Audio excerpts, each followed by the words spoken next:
12 question क्या कह रहा है, कह रहा है from the top of a 7 metre high building, एक 7 मीटर हाई कोई 7 मीटर की बिल्डिंग है, ठीक है ना। The angle of elevation of the top of the angle of elevation of the top of a cable tower. तो अभी मेरे को क्या करना पड़ेगा, इसकी हाइट छोटी करनी पड़ेगी थोड़ी सी फिलहाल मैं बताता हूँ क्यों करनी पड़ेगी। कोई केबल टावर भी आ गया और वो इससे थोड़ा बड़ा है, क्यों अभी बताता हूँ कैसे पता लगा बड़ा है। तो टेढ़ा बन गया tower, leaning tower of pizza जैसा लग रहा था। चलो कह रहे थे angle of elevation of the top of the cable tower, है ना। इस 7 मीटर हाई बिल्डिंग के टॉप से जो एंगल ऑफ एलिवेशन बन रहा है टॉप ऑफ द टावर का, वो कितना बन रहा है, ये एंगल ऑफ एलिवेशन कितना बन रहा है 60 डिग्री का ना। तो यहाँ पे कुछ इस तरह का इस तरह एंगल बनेगा 60 डिग्री का। अच्छा, और क्या कह रहा है वो, and the angle of depression of its foot, angle of depression इस पॉइंट से angle of depression of its foot, ये टावर के फुट की एंगल ऑफ डिप्रेशन कितना आ रहा है। एंगल ऑफ डिप्रेशन है बेटा ऐसे बनता है, ये वाला एंगल होगा एंगल ऑफ डिप्रेशन, कितना है ये 45 डिग्री, ये वाला एंगल कितना 45 डिग्री, ठीक है। अच्छा, उसने क्या पूछा, determine the height of the tower, तो हाइट ऑफ द टावर क्या होगी ये, तो ये अपने को चाहिए। और बिल्डिंग की लेंथ उन्होंने बताई थी ना कितनी, 7 मीटर की बिल्डिंग है, तो 7 मीटर की बिल्डिंग है। चलो हाइट ऑफ द टावर बतानी, तो बेटा मैं इसको एच मान रहा हूँ फिलहाल के लिए। आप लोग बोलोगे कि वही थोड़ी थी हाइट ऑफ द टावर, सिर्फ वही थोड़ी है, तो बेटा ये तो 7 है, तो ये भी तो 7 हो जाएगा ना, तो इसको तो 7 ही रखेंगे, ठीक है। पूरे को मत मान लेना एच, सिर्फ उतना ही मानना पड़ेगा क्योंकि h+7 होगी हाइट। नेमिंग कर लो आराम से, है ना, क्वेश्चन इजी है, कोई बात नहीं। ABCD E, क्या करेंगे, हाइट ऑफ द टावर चाहिए अपने को, है ना।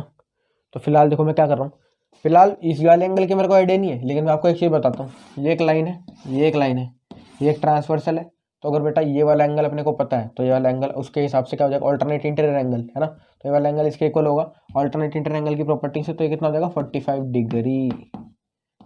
चेक कर लो कैसे, ये एक लाइन है, ये एक लाइन है, ये एक ट्रांसवर्सल लाइन, ये एंगल इसके इक्वल होगा, इसके इक्वल, तो 45 डिग्री। अच्छा, अब मैं क्या कर रहा हूँ, ये वाला डिस्टेंस मेरे को मालूम नहीं है, तो मैं पहले इस वाले ट्रायंगल को लूंगा BCD को, और मैं इस डिस्टेंस को कैलकुलेट करूंगा, ठीक है ना। मैं इसको y मान रहा हूँ, तो let the distance between the building and the tower, let the distance between the building and the tower be y।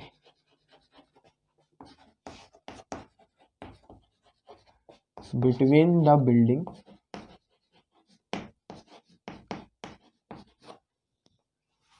And the tower be y।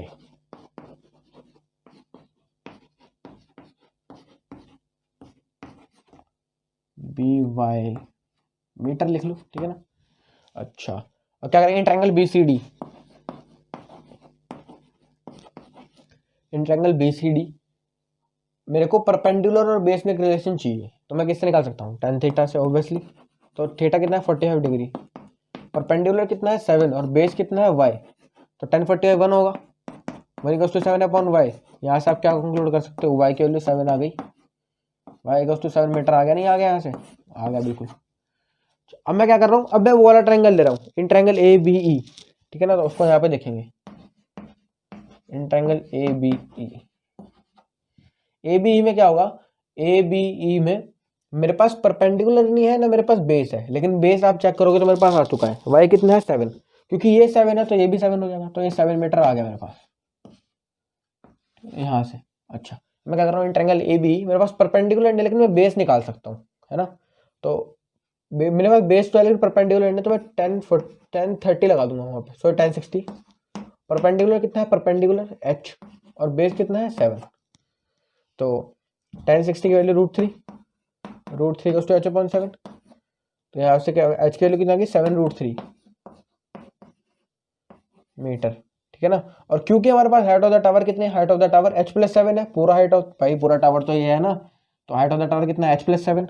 तो हम क्या कर सकते हैं, h+7 ये हाइट ऑफ द टावर है, तो h कितना है 7√3 + 7, यहाँ से क्या आ जाएगा 7 कॉमन लेके √3 + 1 मीटर, ये बेटा इसका आंसर है, ठीक है ना। तो चेक करते हैं अपना आंसर, ठीक ठाक सा क्वेश्चन था, थोड़ी फिगर बनाने में बड़ी प्रॉब्लम हुई होगी, लेकिन सॉल्यूशन बहुत फुद्दू था। तो चेक करते हैं एक बार आंसर इसका, क्या ये सही है।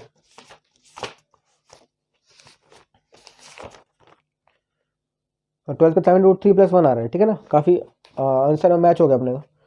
तो देखते हैं 13 question. Before that please note this down. तो स्टूडेंट्स बात करता है क्वेश्चन नंबर 13 के बारे में। ये वाला क्वेश्चन काफ़ी अच्छा क्वेश्चन है, लाइट हाउस वाला क्वेश्चन। देखो क्या कह रहा है, as observe from the top of a 75 metre lighthouse. कोई 75 मीटर लंबा लाइट हाउस है, ठीक है, ये 75 मीटर का लाइट हाउस हो गया अपना। क्या कहा इसने कि the angle of from the sea level the angle of depression of 2 ships. कोई 2 शिप घूम रहे हैं यहाँ पे, ठीक है ना, तो उन पे देख रहा है, उन पे लाइट फेंक रहा है, तो उसका जो एंगल बनेगा लाइट का वो कितना बना, 30 डिग्री और 45 डिग्री। तो लाइट तो ऊपर से आएगी, तो एक यहाँ पे हो जाएगी और एक कहीं यहाँ पे हो, ठीक है ना। तो 2 शिप है, एक दूसरे से दूर भी है ना वो।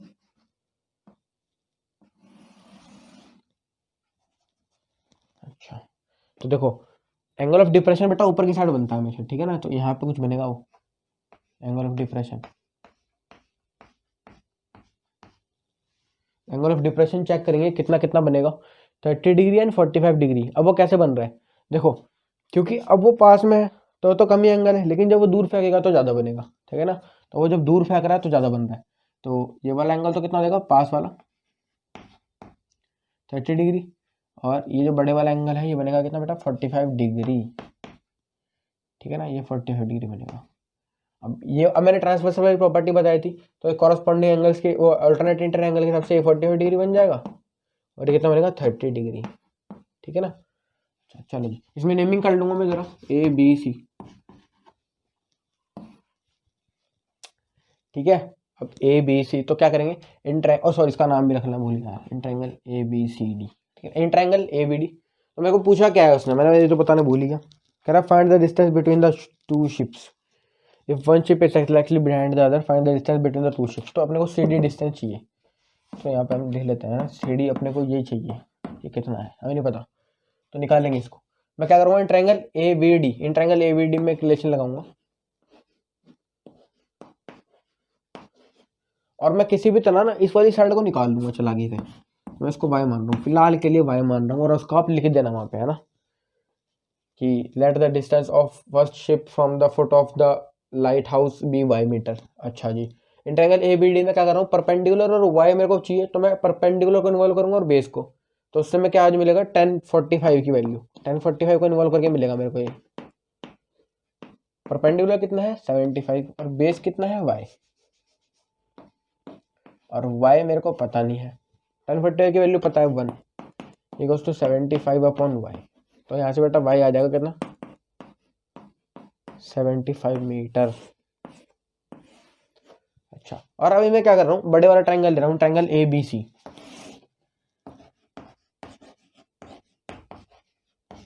Triangle A B C perpendicular तो है मेरे पास, तो मेरे पास परपेंडिकुलर तो चाहिए, हाइपोटेनस की बात हो रही है यानी बेस चाहिए, तो 10 30 लगा देंगे।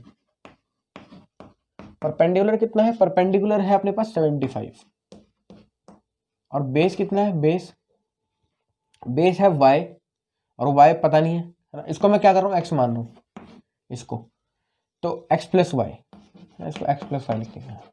1030 की वैल्यू कितनी है, 1/√3 equals to 75/x plus Y. x plus वाई की वैल्यू यहाँ से कितनी देगी बेटा, 75 इंटू √3,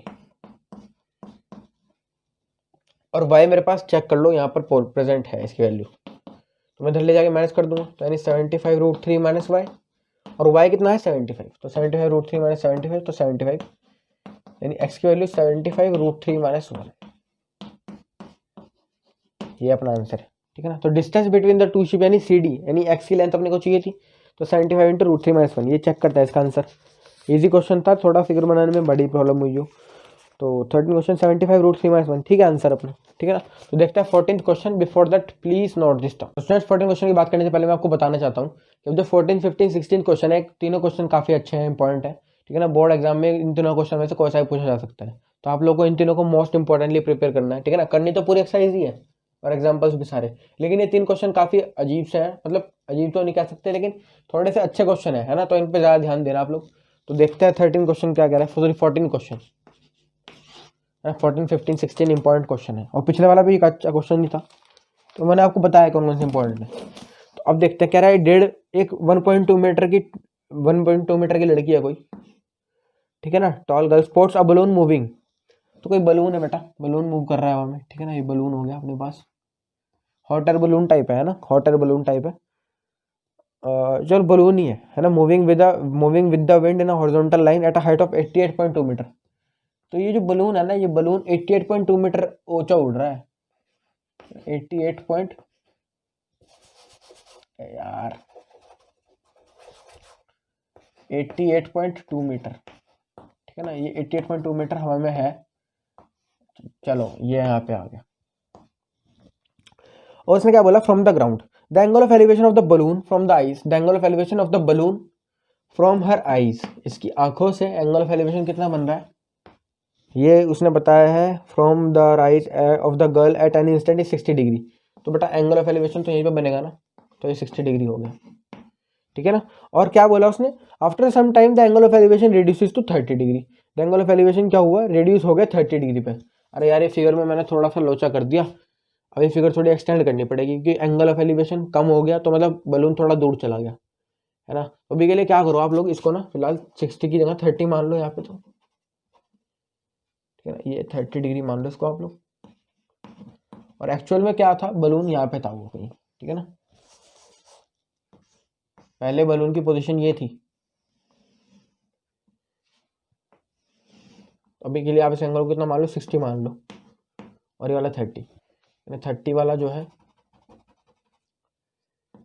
इसको मैं 30 को यहाँ लिख रहा हूँ, ठीक है ना, ये वाला एंगल 30 डिग्री है। तो एक्चुअली में हो क्या रहा है, 1.2 मीटर की जो लड़की है, ये 1.2 मीटर की लड़की है, तो ये भी डिस्टेंस 1.2 हो जाएगा, और ये पूरी ये 88.2 मीटर की है, तो मैं इसको हटा दूंगा तो मेरे को ये वाला मिल जाएगा, यानी 88.2 माइनस 1.2, तो कितना होगा, ये 87 मीटर हो जाएगा ना, 87 मीटर। तो बेटा ये 87 मीटर आ गया अपने पास, ठीक है ना, ये 87 मीटर आ गया। चलो जी, अब क्या हो रहा है देखना, ये जो बलून था ना, एक्चुअली में ये था यहाँ पे, और ये 60 डिग्री के एंगल पे इस लड़की इसको देख रही थी, लेकिन क्या हुआ, धीरे धीरे बलून दूर चला गया, और एंगल ऑफ एलिवेशन क्या हुआ, धीरे धीरे कम होता चला गया, 60 से 30 पर आ गया, ठीक है ना। और आगे पढ़ते हैं, क्या है रखा क्वेश्चन में, कह रहा है find the distance travelled by the balloon during the interval. तो जो बलून इस पोजीशन से इस पोजीशन तक गया ना, हमें ये डिस्टेंस बतानी है, ये ठीक है ना, अगर ये डिस्टेंस बतानी ही है तो क्यों ना मैं इसको यहीं पे वायलेट कर दूँ, कर दो जी। अभी मैं पॉइंट के नेमिंग कर रहा हूँ, है ना, नेमिंग कर रहा हूँ मैं A B C D E। तो इन ट्रायंगल अब क्योंकि ये 87 आ गया, तो ये भी 87 ही हो जाएगा, तो ये भी कितना हो गया, 87 मीटर। ये सब आइडिया आप लगा लिया करो क्वेश्चन में, है ना, देख के। अच्छा, और अपने को ये डिस्टेंस भी मालूम नहीं है ना, इसको भी x मान लो, वैसे इसकी जरूरत है नहीं, लेकिन काम यही कराएगा हमारा, है ना। और ये पॉइंट कितना बेटा, D मान लो इसको, ठीक है ना। अब क्या कर रहा हूँ, इन ट्रायंगल ADE,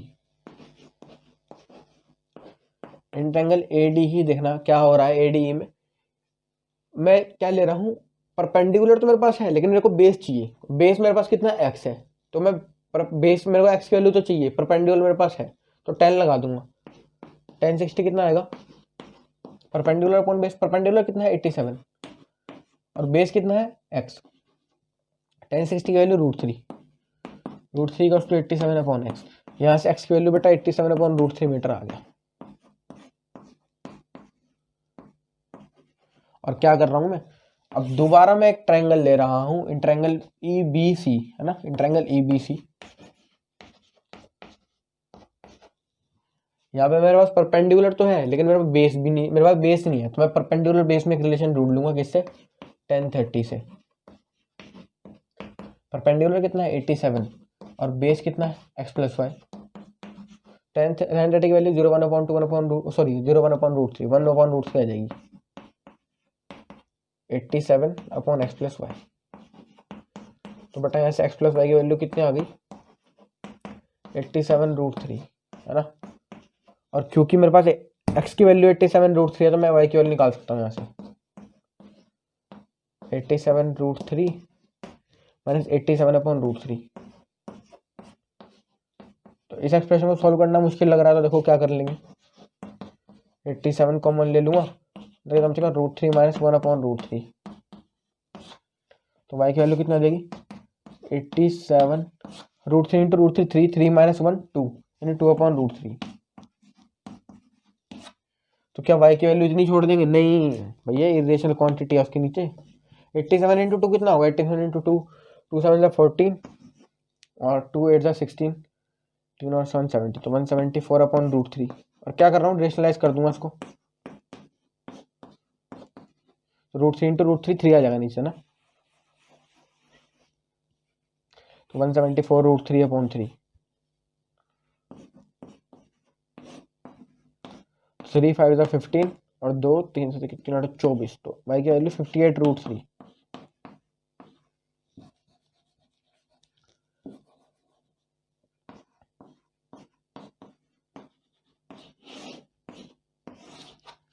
चेक करते हैं अपना आंसर। ये काफ़ी अच्छा क्वेश्चन था, है ना, इसमें हमें थोड़ा सा दिमाग लगाना पड़ा। वैसे इसका आंसर 58√3 मीटर, ठीक है अपना आंसर, है ना। वैसे था तो इस क्वेश्चन के अंदर वही जो हम पहले करते हुए आ रहे हैं, लेकिन ये क्वेश्चन थोड़ा सा उन क्वेश्चन से तो डिफरेंट था ही, ठीक है ना। तो अब बढ़ते हैं 15th क्वेश्चन पे। Before that please note this down. तो फ्रेंड्स बात करते हैं क्वेश्चन नंबर 15 के बारे में। ये वाला क्वेश्चन काफ़ी इंपॉर्टेंट है, या फिर मोस्ट इंपॉर्टेंट क्वेश्चन है वो एक्सरसाइज का, है ना। आप लोग उस पर मोस्ट इंपॉर्टेंट लगाओ। इस क्वेश्चन के अंदर क्या कह रहा है, straight highway leads to the foot of the tower. Straight highway leads to the foot of the tower. एक स्ट्रेट हाईवे जो हमें कहाँ लेके जा रहा है, एक फुट ऑफ द टावर पे ना। एक टावर है, उसके फुट पर यानी उसके बिल्कुल कोने में लेके जा रहा है, ठीक है ना। और मैं standing at the top of the tower. एक टावर पे, इस टावर के टॉप पे एक आदमी खड़ा है यहाँ पे, और क्या हो रहा है, observe a car eight an angle of depression of 30 degree. तो 30 डिग्री के एंगल पर देख रहा है एक कार को, ठीक है। दोबारा पढ़ लेता हूँ क्वेश्चन आगे तक। Which is approaching to the foot of the tower with uniform speed. 6 second later the angle of depression of the car is found to be 60 degree. तो एक्चुअली में कार यहाँ पे थी, ठीक है ना। वो कार यहाँ, थोड़ा सा बड़ा बनेगा फिगर, अरे यार ज़्यादा बड़ा बन जाएगा इसका, तो ये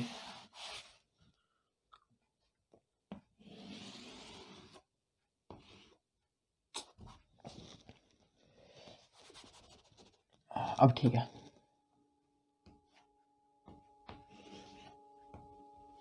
ठीक है। तो यहाँ पे आ गए, अच्छा जी क्या करेंगे। तो ये कार यहाँ पे थी, तो वो बंदा उस कार को यहाँ से देख रहा है। अभी कार इधर बढ़ रही है, तो बढ़ते बढ़ते ये क्या हुआ, 6 सेकेंड लेटर ये यहाँ पे पहुँच गई, ठीक है ना, 6 सेकेंड बाद। तो the angle of depression of the car, अब वो कार का जो एंगल ऑफ डिप्रेशन बनेगा वो 60 डिग्री बनेगा, और पहले कितना बना था, 30 डिग्री। तो एंगल ऑफ डिप्रेशन ये वाले नहीं है, एंगल ऑफ एलिवेशन होता है। एंगल ऑफ डिप्रेशन हमेशा ऊपर बनेगा यहाँ पे हॉरिजॉन्टल लेवल पे, ठीक है ना। अब मेरे को तो पता नहीं लग रहा है ये सीधा बन रहा है, नहीं थोड़ा सा उल्टा सीधा है, चलो कोई बात नहीं। तो बेटा ये वाला एंगल ऑफ डिप्रेशन कितना था, ये वाला एंगल ऑफ डिप्रेशन जब वो इस कार को देख रहा था तो तब कितना था, 30 डिग्री। लेकिन जब वो धीरे धीरे पास आ गई, ये पास आ गई, तो ये 60 डिग्री पे पहुंच गया angle of elevation depression, sorry, ठीक है ना। अब क्योंकि एक लाइन है, ये एक लाइन है, और ये वाला एंगल ये एक ट्रांसवर्सल है, ठीक है ना। तो ये वाला एंगल इसके एंगल के इक्वल होगा, तो यानी 60 डिग्री। ये वाला एंगल इक्वल होगा, ये कितना होगा, 30 डिग्री, है ना। ये गलती हो जाती है हमारे से भी भैया, चेक करो ना, ये एक लाइन ये एक ट्रांसवर्सल, तो ये वाला एंगल इसके इक्वल, ऑल्टरनेट इंटीरियर एंगल यार। तो ये वाला एंगल जो है इसके इक्वल है, और ये वाला एंगल इसके इक्वल है, ठीक है ना। तो बस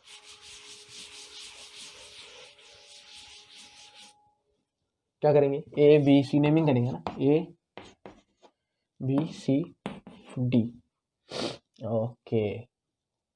तो उसने क्या बोला इस क्वेश्चन के अंदर, ट्विस्ट क्या है, उसने कोई भी हमें डिस्टेंस, उसने कोई भी साइड बताई नहीं इस क्वेश्चन में, है ना। और हमें क्या निकालना है, find the time taken by the car to reach the foot of the tower, to reach the foot of the tower from this point. देखो पहले कार यहाँ पे थी, वो यहाँ से यहाँ तक 6 सेकंड में आ गई, ठीक है ना। वो यहाँ से यहाँ तक कितने सेकंड में आ गई, 6 सेकंड्स में वो यहाँ से यहाँ तक आ गई। हमें ये बताना है कि वो इस पॉइंट से इस पॉइंट तक कितना टाइम में पहुँच जाएगी, ठीक है। फिलहाल के लिए यहाँ पे question mark. Height of the tower नहीं पता अपने को, एच मान दूंगा इसको, ठीक है ना। तो बेटा ये इसमें आपको स्पीड डिस्टेंस टाइम वाले फॉर्मूले याद होने चाहिए इस क्वेश्चन में, है ना, क्योंकि आपको साइड मालूम नहीं है। तो मैं क्या मान रहा हूँ, late the speed of car अब क्योंकि उसने साफ साफ क्वेश्चन में बता ही रखा है कि यूनिफॉर्म स्पीड है ना, तो यूनिफॉर्म मतलब स्पीड कांस्टेंट है, तो let the speed of the car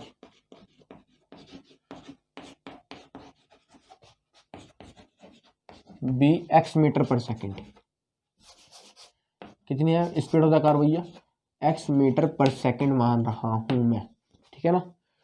okay, अब मेरे पास साइड तो पता नहीं है, तो ये वाला जो टाइम है 6 सेकंड में पहुंच गई वो यहाँ तक, है ना। 6 सेकंड में, मतलब तेज तो है कार, कार काफी तेज चल रही है, इसलिए 6 सेकंड में यहाँ से यहाँ पहुंच गई। अच्छा जी, मेरे को सीडी डिस्टेंस चाहिए, तो मैं क्या कर रहा हूँ, speed equals to distance upon time वाला फॉर्मूला लगा रहा हूँ।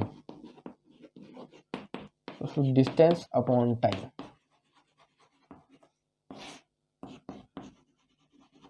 तो स्पीड कितनी है भैया उसकी? स्पीड तो पता नहीं, एक्स मीटर में मान रखी है।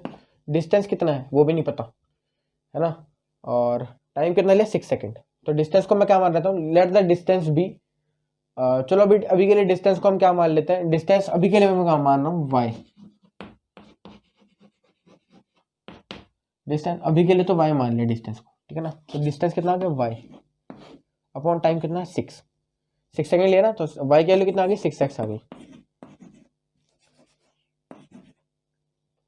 तो वाई की वैल्यू 6x आ गई, यहाँ से कंक्लूड हो गया। अरे यार दोबारा लिखना पड़ेगा इसको।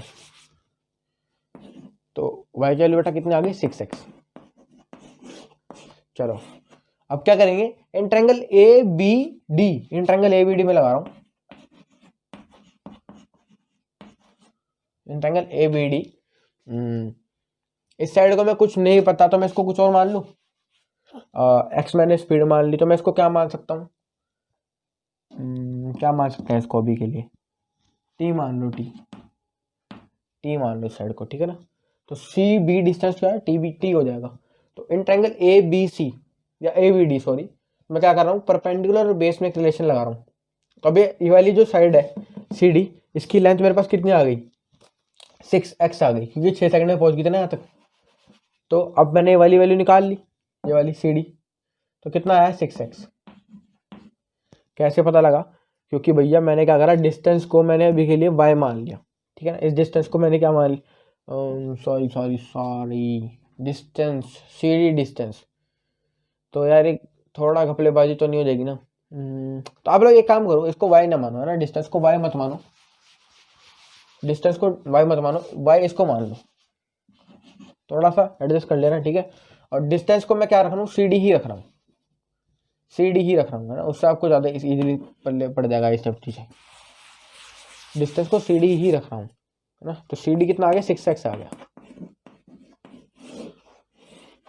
इन ट्रायंगल एबीडी देखो, एबीडी ट्रायंगल जो है उसमें क्या हो रहा है, एबीडी ट्रायंगल में परपेंडिकुलर और बेस में रिलेशन चाहिए, तो tan थीटा लगा रहा हूँ, और tan यहाँ पे tan 30 चलेगा ना। परपेंडिकुलर कितना है, h है, और बेस कितना है, 6x + y, ठीक है ना। और तो tan 30 कितना आ जाएगा, 1/√3, और h कितना है, h पता नहीं, 6x + y, 6x + y, तो 6x + y यहाँ पे चला जाएगा, ये 6x + y = h√3। अरे कुछ हमारे पास कुछ वैल्यू है क्या, C D plus C B, तो 6x + y तो है अपने पास।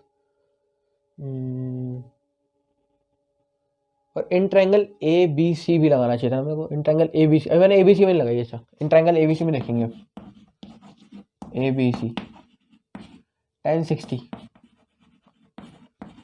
tan 60 कितना आ जाएगा बेटा, tan 60 यहाँ पे कितना आ रहा है, tan 60 कितना हो जाएगा, परपेंडिकुलर अपॉन बेस यानी h/y, तो परपेंडिकुलर कितना है, √3, सॉरी ये तो tan 60 की वैल्यू √3, h कितना है पता नहीं, y, तो यहाँ से h की वैल्यू कितना आ गई, √3y, ठीक है ना। और इस h की वैल्यू उठा के यहाँ पे रख रहा हूँ, 6x + y = h की वैल्यू कितनी है, √3y, और √3y × √3 यानी 3y, ठीक है ना। तो 6x की वैल्यू कितनी आ जाएगी बेटा, यहाँ से 3y - y 2y, और यहाँ से y की वैल्यू निकाल सकता हूँ मैं कितनी, ये कट गया इससे, 2 3 सा, तो y की वैल्यू यहाँ से कितनी आ गई, 3x। और अभी हमारे पास आंसर नहीं आया, क्योंकि मैंने आपको बताया था कि x मीटर पर सेकंड तो क्या है, स्पीड ऑफ द कार है। तो मैं क्या कर रहा हूँ, इसको दोबारा से टाइम में लाने के लिए मेरे को टाइम चाहिए, स्पीड मेरे पास आ गई है ना। ये मेरे पास डिस्टेंस आ गया 3x, सॉरी x तो स्पीड है ना, तो ये क्या है 3x, तो स्पीड कितनी है x।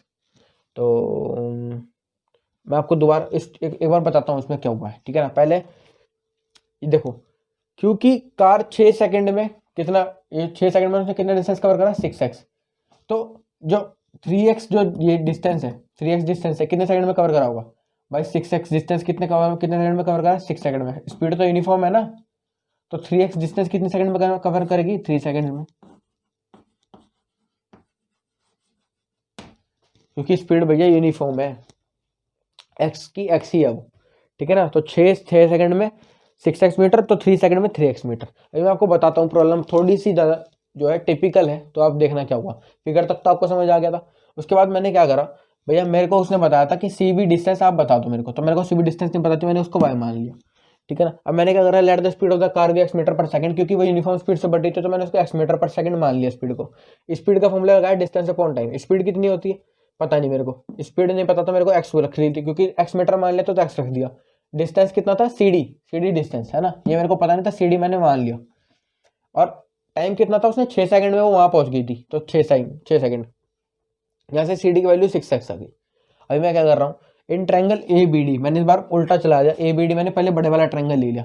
ए बी डी वाला जो ट्रायंगल है उसमें मैंने क्या करा, उसमें मैंने tan 30 लगाया, ये tan 30, क्योंकि मेरे को परपेंडिकुलर और बेस में ही रिलेशन चाहिए। तो h upon 6x plus Y है ना, ये आ गया अपने पास। और tan 30 वैल्यू कितनी है, 1/√3 equals to h upon 6x plus y. ये तो समझ आ गया आपको, 6x प्लस वाई की मल्टीप्लाई यहाँ करी और या इसके h की √3 से, तो यहाँ से मेरे पास एक इक्वेशन डराइव होगी 6x plus Y equals to h√3। अब मेरे को समझ नहीं आया, क्योंकि इसमें x भी अननोन है, y भी अननोन है, h भी अननोन है। तो मैं क्या करूँगा, x तो स्पीड थी तो मेरे को इससे मतलब नहीं, मेरे को h और y से मतलब है। तो मैंने दोबारा एक ट्रायंगल लिया ए बी सी, और उसमें मैंने क्या करा, दोबारा से tan 60 लगा दिया, और परपेंडिकुलर और बेस में एक रिलेशन मिल गया h अपॉन वाई, ठीक है। और यहाँ से y की वैल्यू कितनी और h की वैल्यू कितनी आ गई, √3y। h की वैल्यू √3y उठा के मैंने वापस इस इक्वेशन में डाल दी, तो मेरे पास यहाँ पे कितना आ गया 3y, क्योंकि h की वैल्यू √3y इंटू √3 इंटू √3 3, तो 3y आ जाएगा। y को उठा के मैं इधर लेगा तो 2y, अब 2y इक्वल्स टू 6x, तो यहाँ से y की वैल्यू कितनी आ गई 3x।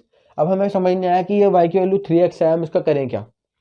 तो भैया उसने हमको क्या बोला था कि 6 सेकंड में कार कि 6 सेकंड में, अब क्योंकि x मीटर पर सेकंड की स्पीड से बढ़ रही है वो कार, ठीक है ना, तो यूनिफॉर्म स्पीड है, तो डिस्टेंस कितना कवर करेगी 6x, ठीक है ना। तो 3x डिस्टेंस उसने कवर करा है, तो 3x डिस्टेंस, अगर उसने 3x डिस्टेंस कवर करा है तो स्पीड कितनी रही होगी, स्पीड तो x रही होगी। टाइम कितना लिया होगा 3 सेकेंड्स, क्योंकि यहाँ से चेक कर लो ना, अब डिस्टेंस का फॉर्मूला कितना आ जाएगा, डिस्टेंस का फॉर्मूला आ जाएगा स्पीड इंटू टाइम, ठीक है। और सॉरी टाइम का फॉर्मूला निकालोगे, टाइम स्पीड को डिस्टेंस अपॉन टाइम, तो टाइम का फॉर्मूला अपने को सॉरी आप लोग क्या करो, यहाँ से डिस्टेंस का ही फॉर्मूला लगा दो, कितना स्पीड इनटू टाइम, ठीक है ना। और इस वाले अगर मैं देखूँ, इस वाले केस में 6x वाले में, तो यहाँ पे 6 क्या था, टाइम था, टाइम, और स्पीड कितनी थी x, तो x into 6 equal to 6x, तो डिस्टेंस आ गया था 6x। और यहाँ पे हमारे पास क्या है, डिस्टेंस 3x है, डिस्टेंस कितना है 3x है, तो 3x का मतलब क्या होगा भैया, x तो स्पीड है, तो स्पीड आ गया, और तो s की t कितना आ गया वो 3, क्योंकि स्पीड इंटू टाइम होगा ना, तो स्पीड तो कितनी है x, तो टाइम कितना होगा 3, तो टाइम आपके पास एक्चुअल में कितना आ रहा है 3 सेकेंड्स, ठीक है ना, 3 सेकेंड्स, टाइम का है 3 सेकेंड्स। तो थोड़ी सी टिपिकल प्रॉब्लम थी, मैंने अपनी तरफ से पूरी समझाने की कोशिश करी है। आप लोग थोड़ा सा इसको देखोगे, एक दो बार करोगे तो आपको चीज़ें समझ आ जाएंगी, ठीक है ना। तो आंसर चेक करते हैं अपना, भगवान का नाम लेके। तो 15th क्वेश्चन का आंसर 3 सेकेंड्स, ठीक है, आंसर सही है अपने। तो देखते हैं last question of the exercise, that is 16th question. Before that please note this down. तो स्टूडेंट्स बात करते हैं 16th क्वेश्चन के बारे में, ये भी क्वेश्चन काफी अच्छा है ना, इंपॉर्टेंट मार्क कर लो इसको भी आप लोग। देखो क्या कर रहा है, the angle of elevation of the top of a tower from 2 points, angle of elevation जो 2 पॉइंट है कहीं, ठीक है ना, तो दो पॉइंट्स एंगल ऑफ एलिवेशन इस तरह से रहेगा कुछ, ठीक है ना। फिगर देख लो एक बार, हाँ सही है। ये वाली थोड़ी सी अजीब बन रही है ना लाइन, तो इसको आप लोग देख लेना एक बार, हाँ। क्या कह रहा है, the angle of elevation of the top of a tower from 2 points at a distance of 4 metre, एक का डिस्टेंस कितना 4 मीटर, और दूसरे का पॉइंट का डिस्टेंस भी दिया हुआ कितना 9 मीटर। तो ये दूसरा पॉइंट का distance from the foot of the tower कितना है, 9 मीटर। तो अगर ये 4 मीटर ये पूरा 9 मीटर है तो कितना हो जाएगा, इतना, ये 5 मीटर हो जाएगा, ठीक है ना। ए बी सी डी, ठीक है ना। और ये राइट एंगल ट्रायंगल तो है ही। उसने क्या बोला, 9 metre from the base of the tower, है ना, and in the straight line and the same straight line with it are complementary. अच्छा, ये एंगल ऑफ एलिवेशन है, ये कॉम्प्लीमेंट्री एंगल्स हैं, ठीक है ना। तो अगर आपने ट्रिग्नोमेट्री नहीं पढ़ी पूरी तो आपको ये अभी वर्ड ही पढ़ लेने पड़ रहा होगा कॉम्प्लीमेंट्री एंगल्स। वैसे तो ये बहुत छोटी क्लास का है कॉम्प्लीमेंट्री एंगल का कंसेप्ट। तो देखते हैं आगे क्या कर रहा है। Prove that the height of the tower 6 metre, है ना। तो height of the tower 6 metre है, ये प्रूव करना है हमें। तो ये 6 मीटर हमें प्रूव करना है ना। तो A B equals to 6 metre, ये करना है बेटा, प्रूव करना है।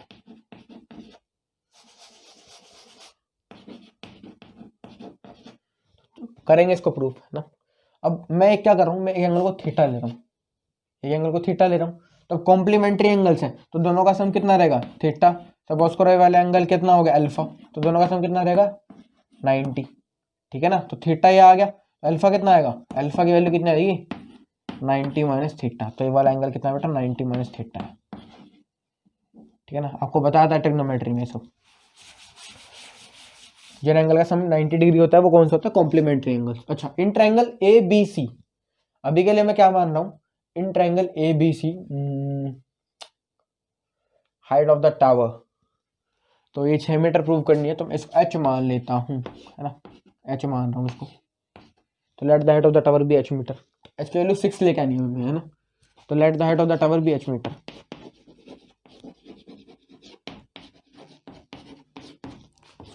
Of the tower be H metre. अब इन ट्रायंगल एबीसी छोटे वाला triangle,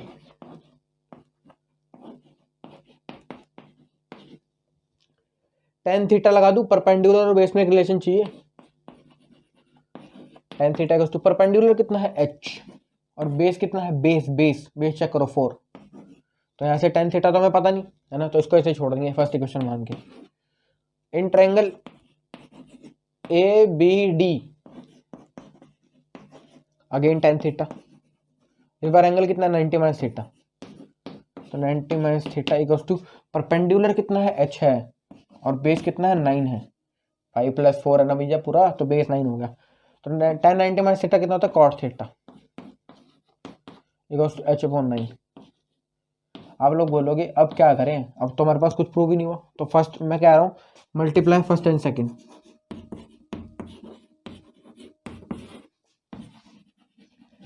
multiply first and second, ठीक है ना। तो tan theta into cot theta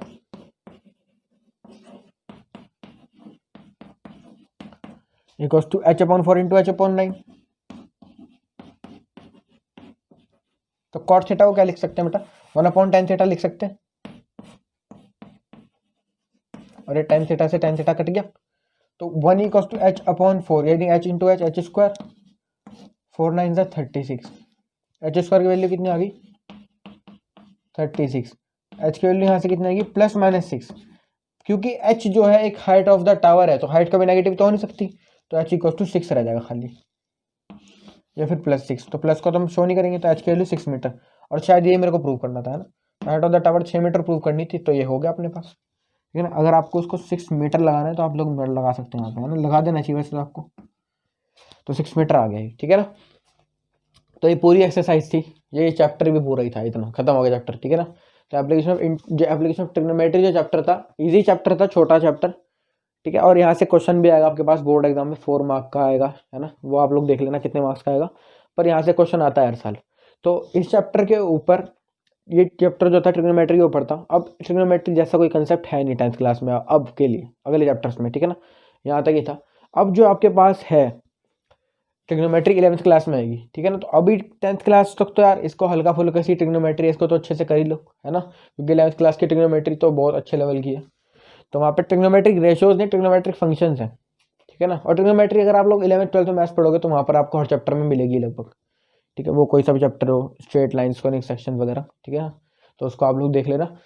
और ये वीडियो अच्छी लगी तो वीडियो को लाइक करना, चैनल पर नए हो सब्सक्राइब करना और वीडियो को शेयर करना अपने फ्रेंड्स के साथ ज़्यादा से ज़्यादा। तो चलते हैं तब तक के लिए, see have a good day and bye bye.